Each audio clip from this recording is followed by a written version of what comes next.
pleasant day, everyone. Welcome to Bears and Bulls. I'm your host, Riva Galveztan, and today we're going to talk about marketing a sustainable venture. So we have our very special guest, of course, Miss Pacita Juan, Miss Chit Juan, owner of Echostore. Welcome to the show. Thank you and good morning. Yes, it's really a pleasure to have Miss Chit Juan here in the show. And of course, you very well know her as the social entrepreneur. So really, that's what we're going to talk about today. And it involves, of course, marketing sustainable ventures. So we can actually reach out to a lot of people and make it sustainable at the same time. So, well, I wanted to know, first of all, you can tell us about Echostore. I'm sure a lot of people know about it already, but I guess you can tell us how, what sparked the start of Echostore. I know you've been an entrepreneur for a long time, but what was the one thing that triggered you to? Well, my partners and I were actually thinking of how do we age gracefully with the business. Okay, I guess that's a personal reason. Like, how do we put together what we've learned over the last, so many years working and getting into business, and how do we help more people? So we were thinking actually of first just going online, but none of us are techies. So I guess I think you can outsource that. yes. Yeah. Now you can outsource the tech part. So when we were looking for the right business model, first, of course, the path of least resistance we thought was to go online. You don't really need a retail space. You don't need much capital, and but you can create the things that you could sell online. But that became our highest entry barrier because we were not techie.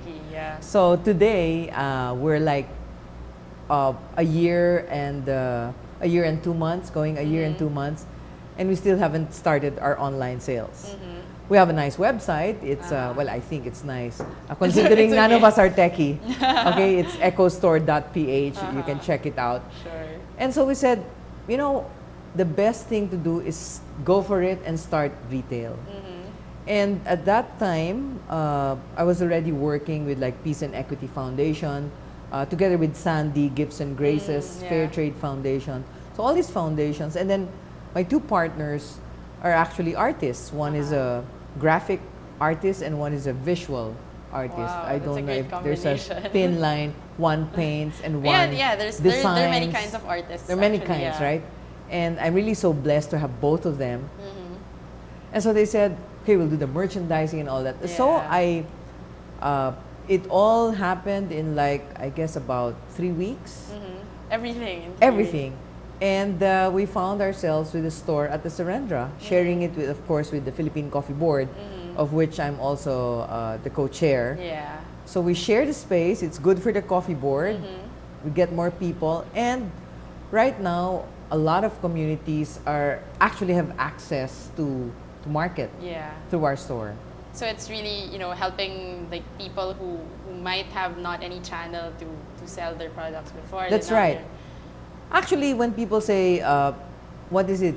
We say it's a social enterprise. Yeah. What's a social enterprise? Yeah. And I think we have to define what a social enterprise is. Actually, a social enterprise is a for-profit venture. So it's not an NGO. It's not an NGO, Okay. but with a social dimension. And, it can have the triple bottom line, which is financial. Of course, it's got to be profitable. Second, it must be environment friendly. And third, social, well, in any order, you should have all the three. Third is it must help a lot of people, whether if you have a lot of employees or you're able to help a lot of communities because you give them like a retail space in a beautiful shishi place like Serendra. So even you'd say the poorest of the poorest communities would always turn up with a nice product that's indigenous, that's handcrafted, that's unique and it's functional. At the like same we have time. products from like the hinterlands of Cotabato or Benguet or Sarangani. Yeah. So it's a very nice business to run, and we're glad that the market has actually embraced it.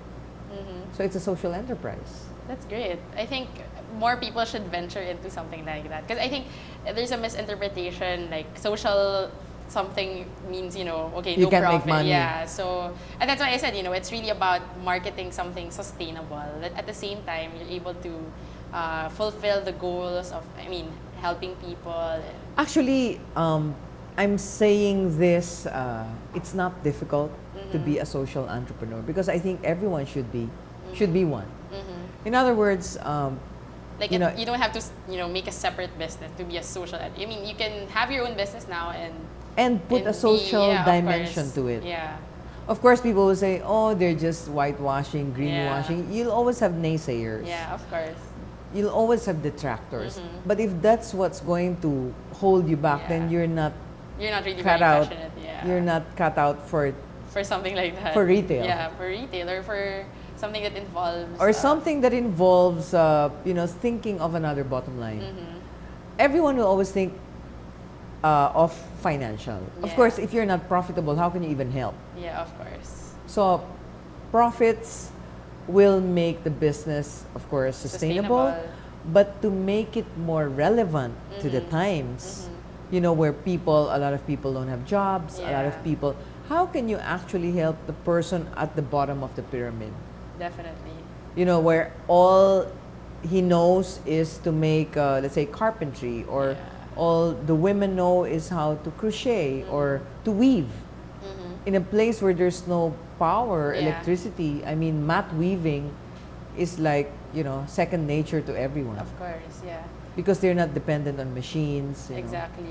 They're just dependent on themselves. And I think the breakthrough for these kinds of people are people like you who actually make the extra effort to, give them an opportunity. Because these people, I think, are talented and they want to start something. And as a lot of entrepreneurs nowadays want to start something, but I think they just need to be also in touch with people who can share the same vision and maybe help them in their venture. That's right. Actually, what has happened is that over the past year, we've entertained groups. It's like tour groups. Yeah, They like come- what groups are They are come to the these? store. We've entertained the Bajaus from Mindanao. We've entertained people from Palawan. And these are indigenous peoples, cultural communities who have not seen what a global marketplace looks like. Yeah. Like they're used to trade fairs in their locality, in the region, in the main cities like Davao, Cebu, But but nothing not like- in a yeah. retail place like Sarendra. Yeah. And so we've been entertaining batches of, IPs Yeah. and small communities. And then there was a time we even entertained people from a church group. So They wanted it's to very do diverse. fundraising. And so we had a whole busload of like CWL types, Catholic Women's Yeah. League, that they want to go the extra mile. Yeah. And they also end up shopping, which is good for us. And good for the people who It's who good are for the selling people and good for the products, yeah. business. So yes, you might say we're probably, blazing a trail here. But if nobody starts it, who will? Yeah, of course. I You think know- that's the first question that people should ask themselves. Because if they don't start it now, Yes, when if you don't else will start they? it. Yeah. And things for the environment. What's nice is that, we're talking about adaptation, mitigation, climate change, all these Yeah. words, Yeah. But you can do something small, like probably give your friend a reusable bag. And you've Exactly. already done something Yeah. different for that person. And if not everyone, like if a lot of other people can actually replicate that kind of That's behavior right. and attitude, then we don't Then- know anymore. That Then we they- have more Yeah, people exactly. who will address climate change. Exactly. And it's not reactive but proactive. Yeah. Because when we give relief, when we give rehabilitation efforts, that's already a reaction to a Exactly. calamity, to a disaster. But, during sunny days, well, today is not particularly sunny, but during sunny days, we should think about proactivity. Of course. What can I do to change my office mates? What can I do to People change around you and Around you. Yeah. Doesn't have to be,